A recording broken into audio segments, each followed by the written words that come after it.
Well, this is going to be a fun episode. Have you ever said you're bored?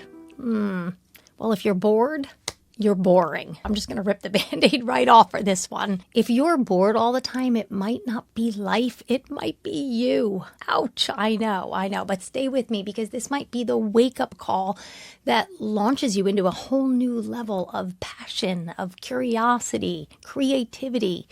You were never created to drift through your days like some half-battery version of yourself. You were designed to live fully, boldly, and intentionally.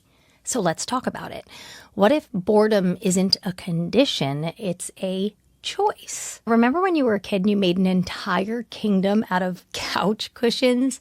Or you turned a stick into a sword and you ruled the yard? You weren't bored, you were fully alive. Why? Well, because you were curious, engaged, lit up from the inside out. But somewhere along the way, we traded that wonder for scrolling. And let me tell you, scrolling isn't living, it's reacting. And it's making us boring. The most interesting people on the planet, they're not watching other people's lives. They're in it. They're the ones learning how to fly fish or paint or play piano or jazz or get a guitar at age 40. They're showing up at soup kitchens. They're hosting cookouts. They're taking road trips to nowhere towns. They're curious and open. They're not too cool to try something new. And they're definitely not sitting around saying, "Ugh, there's nothing to do." Oh gosh, if you want to feel alive again, don't wait for life to entertain you. Go engage with it. Start a new hobby. Ask better questions. Explore your town like a tourist. Talk to strangers. Yeah, talk to people. That's a good one. Volunteer. Create something. Get uncomfortable because you don't attract a joyful, abundant life by sitting around wondering why it hasn't arrived yet. You engage, and that sparks returns. And this is not motivational fluff. This is spiritual. God didn't give you a soul so you can sit idle. He gave you breath, energy, imagination for a reason. God wants you to live fully alive. Wake up excited for every day. Ephesians 2:10 says you are God's masterpiece, created for good works. He prepared things in advance for you to do. So if your days feel dull and lifeless, maybe it's not your schedule that needs a change.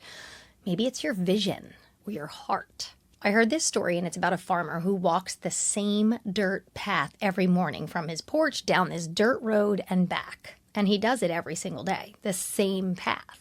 And one morning, the neighbor said to him, "Aren't you tired of seeing the same view?" And the farmer smiles and he says, "It's never the same. The sun hits it different every morning. Sometimes I see a hawk, sometimes I see a rabbit or a deer, sometimes I see nothing and I just hear silence. But every day, I see God."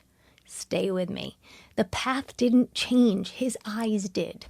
Maybe your job doesn't need to change. Maybe your zip code doesn't need to change. Maybe your perspective does. Here's another one. Steve Jobs said it in his last lecture. A $5 watch and a $50,000 Rolex both tell the same time. They both do the same job. But we're spending our whole lives mad at God for not giving us a Rolex instead of thanking him for the wrist that wears the watch.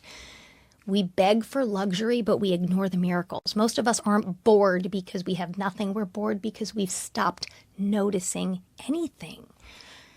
When is the last time you pause at a sunset or let your coffee get cold because the conversation was so good?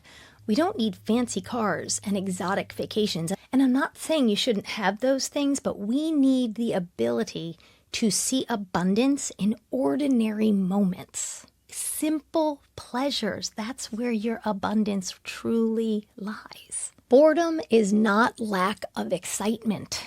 It's lack of awareness, of appreciation. The opposite of boredom is not stimulation, it's wisdom. You know, the book of Proverbs, one of my favorite books in the Bible, is not a rule book.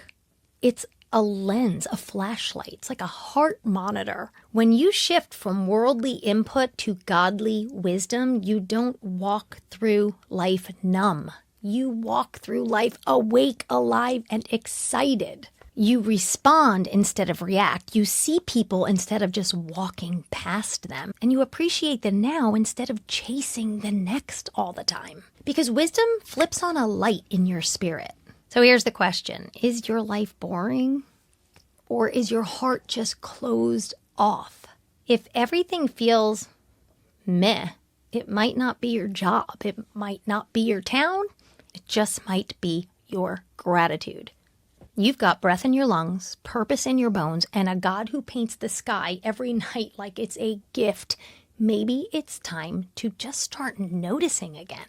So let's become more interesting. Let me say something you probably don't hear enough, and that's become interesting. The world is dumbing us down. We're becoming vanilla brain zombie. Same shows, same songs, same scroll. This is our stay alive alert. Keep learning, stay curious, never stop growing, because wisdom is attractive. And the more you know, the more you bring to a conversation, the more you read, the more you explore, try, and study, the more you light up. So go watch some documentaries, get an audio app, listen to things that challenge your mind, learn a new hobby, play the piano, grow a garden, speak a new language, learn the Bible stories, add that wisdom to your inner vault of insight and purpose, and watch what happens. You'll be shocked how much pours out every day in conversations. You stop waiting for life to entertain you because you'll become the entertainment. You'll become the most interesting person in the room, not to impress people, but to be awake again. So let's shift something today. Shift our input. Unfollow 3 accounts that drain us. Follow one that fuels your soul. Replace one episode of one of your shows with a chapter of Proverbs. Shift your soundtrack. Create a playlist that makes you feel alive again. How about silence? Maybe take 10 minutes without noise. Shift your surroundings. Rearrange one corner of your house. Go on a walk. No phone. Just look around. Write down 5 things you wouldn't miss if it disappeared. And then pray this: God, show me what's distracting me. Because when you shift your inputs, boredom doesn't stand a chance. You're not stuck. You're not boring. You're just one shift away from wonder again. All right, this is Elevate, where we don't settle for average. We ignite faith, purpose, and joy, and we launch your dreams. And if you want to go deeper, you can take the course Elevate. It helps you shift your mindset, unlock your vision, and launch the life you dream. And if you're just starting out, Bible 101 is now live at launchyourrocket.com. Start with wisdom, start with truth, and start now. Don't let boredom win. Stay curious. And for the love of God, if nothing else, never say, I'm bored. All right, that's it for Launch Your Rocket. I'll see you next time on Elevate.